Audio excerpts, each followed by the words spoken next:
Hello mga kaisla. Nandito po tayo ngayon sa bukid. Mamimitas tayo ng bayabas. Ayan. Marami ang kanyang bunga.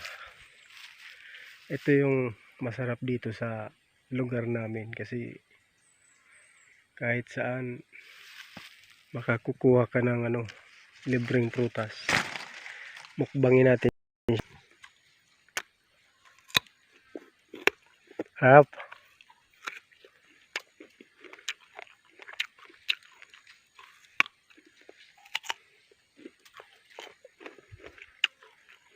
Ito. Mas maliit, mas masarap.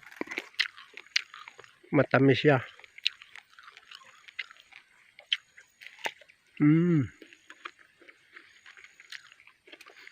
Ang sarap.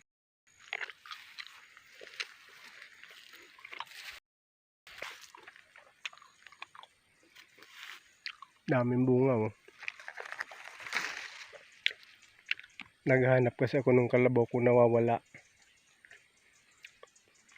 Ngayon ito. Nadaanan ko.